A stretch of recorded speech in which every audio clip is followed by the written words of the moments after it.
Swarma gravitation का numerical 28. A pendulum having a bob of mass m is hanging in a ship sailing along the equator from east to west. When the ship is stationary with respect to the water, the tension in the string is T0. तो अभी तीन question करते हैं. पहला question है कि find the speed of the ship due to rotation of earth about its axis. तो पहले पार्ट में हमें शिप का स्पीड फाइंड करना है और शिप क्या है, वो रेस्ट है विद रिस्पेक्ट टू अर्थ. तो अर्थ पर वो शिप स्टेशनरी है और वो फिर उसका स्पीड फाइंड करना है. मतलब अर्थ रोटेट हो रही है तो शिप का स्पीड क्या होगा, जो अर्थ का स्पीड होगा वो. तो यहाँ पे जैसे कि हमने सर्कुलर मोशन में देखा है कि ये स्ट्रिंग अगर ये बॉडी मूव हो रही है तो इसका पार्टिकल भी उसे भी वेलोसिटी होती है. और ये वेलोसिटी कितनी होती है, v is equal to r omega. तो शिप की वेलोसिटी कितनी होगी यहाँ पे पहले पार्ट में, v is equal to r omega. R क्या होगी, ये रेडियस, क्योंकि ये शिप कहाँ पे, इक्वेटर पे है. तो ये जो अर्थ की रेडियस होगी वो आर, और ये ओमेगा क्या होगी, इसकी अर्थ की एंगुलर वेलोसिटी. तो पहले पार्ट तो ऐसा था कि जैसे कि ये शिप क्या है, एक particle on the this sphere. Earth को हमने स्पेयर माना है तो स्पेयर होगा और स्पेयर पर एक बॉडी है और ये सर्कुलर मोशन में मूव होगी तो उसकी velocity v is equal to r omega. तो पहला पार्ट ये था. अब बी पार्ट में क्या बोला है उन्होंने कि find the difference between T0 and earth's attraction on the Bob.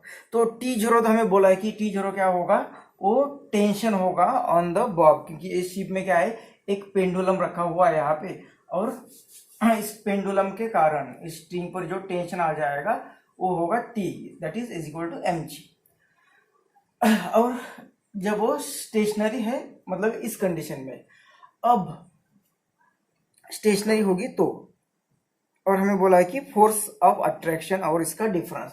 और फोर्स ऑफ अट्रैक्शन मतलब क्या कि अर्थ क्या करेगी, फोर्स ऑफ अट्रैक्शन जो अप्लाई करेगी, मतलब वो क्या होता है, ग्रेविटेशनल फोर्स होता है. वो होता है gravitational force.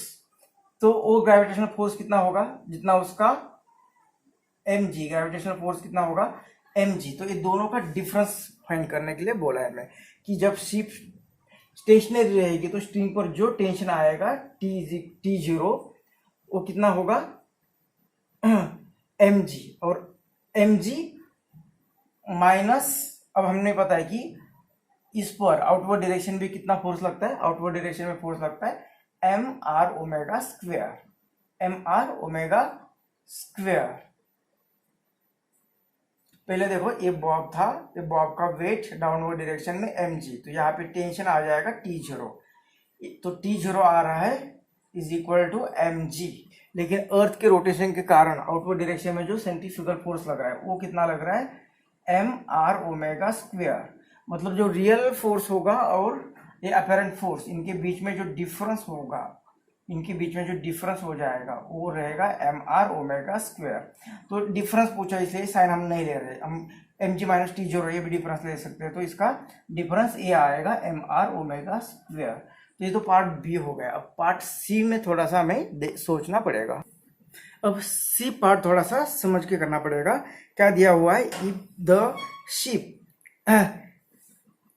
sails at a speed v, what is the tension in the string, angular speed of the earth's rotation is omega and radius earth r हमने ले लिया है. तो अभी ये शिप भी पहले स्टेशनरी थी, तो स्टेशनरी थी तो हमने देखा ये पेंडुलम होगा तो इसका डाउनवर्ड डायरेक्शन में mg, तो ये ऊपर टेंशन आता है t, और मतलब ये इतना टेंशन आ जाता है, लेकिन बाहर की डायरेक्शन भी सेंट्रीफ्यूगल फोर्स होगा.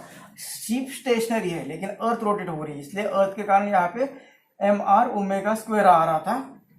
तो हमने इक्वेशन आ गया था T minus mg is equal to mr omega square, equation आ गया था.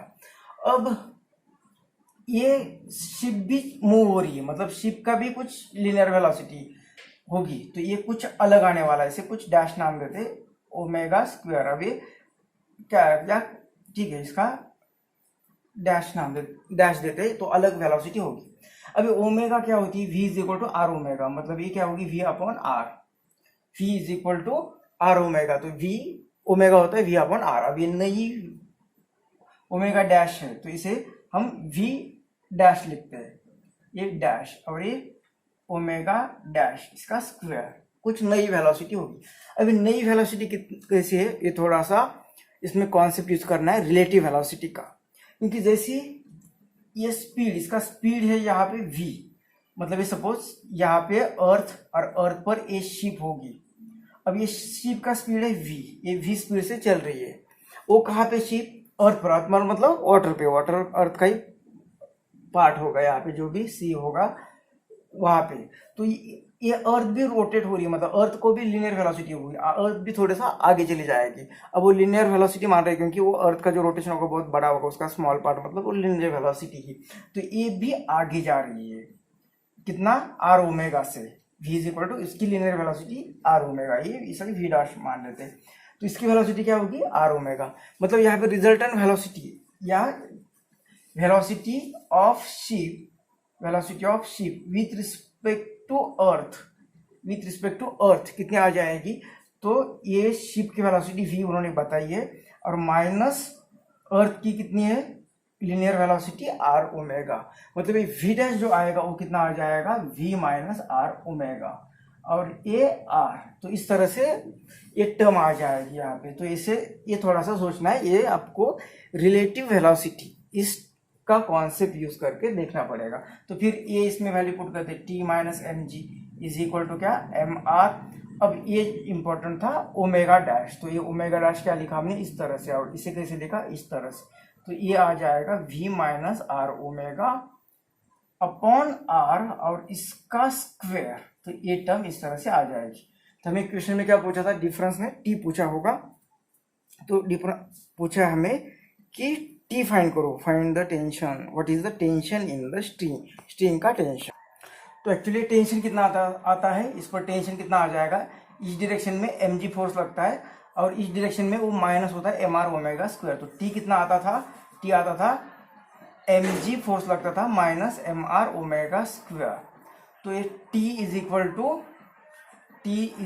To a mg minus mr। अब ये नया जो ओमेगा है इसकी इस तरह से वैल्यू पुट कर दी। तो t is equal to a mg minus mr, और इसका सॉल्व करते हैं तो v square minus 2v omega plus r square omega square, a minus b और इसका स्क्वायर किया, और ये आर स्क्वायर। तो ये ब्रैकेट इस तरह से सॉल्व किया।